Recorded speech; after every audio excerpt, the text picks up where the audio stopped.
So, what is the square root of 9? 3, right? Easy enough. And of course, don't forget the negative 3. But if I ask you to tell me the square root of negative 9, what would you say? Never thought of this one, have you? But that's because you've never been introduced to imaginary numbers. Even though they're called imaginary numbers, they are real in every possible sense. As real as 1, 2, 3, and 4. And hopefully this image will clear things up a bit. Basically, we let I to be the square root of negative 1, and yes, we can do that, it's that simple. You can see that I to the power of 4 is 1, a very real number. You can see how now that the imaginary numbers aren't really imaginary at all. Addition and subtraction with complex numbers is also very simple. We add the real parts together and the imaginary parts together. For example, 3 plus 4i plus 6 plus 2i is equal to 9 plus 6i. And similarly, 3 plus 4i minus 6 plus 2i is equal to minus 3 plus 2i. Multiplication is fairly simple as well, and division is a bit more complex. You catch the pun? But it's still doable. Now that we have the basics out of the way, let's get right into it. We let z denote a complex number.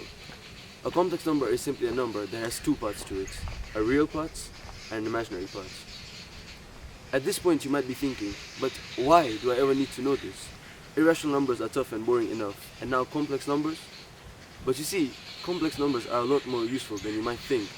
There are several real-world applications such as circuit analysis, signal processing, and quantum mechanics. And we can even go to the classroom, so for example, quadratic equations. The fundamental theorem of algebra, which looks like this, basically means that there must be the same number of solutions to an equation as the highest power. For example, a quadratic equation must have two roots. Let's try and solve this harmless looking equation. We'll use the formula and you will see why in a minute.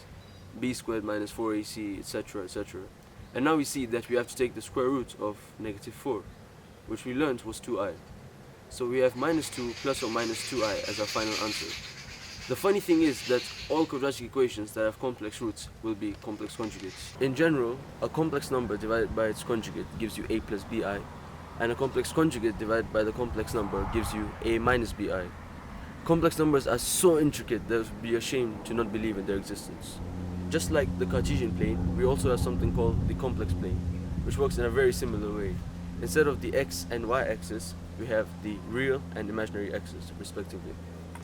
In conclusion, we need to be able to accept different people, different cultures, and different ways of doing things, even though they might not make sense at first. Just like complex numbers.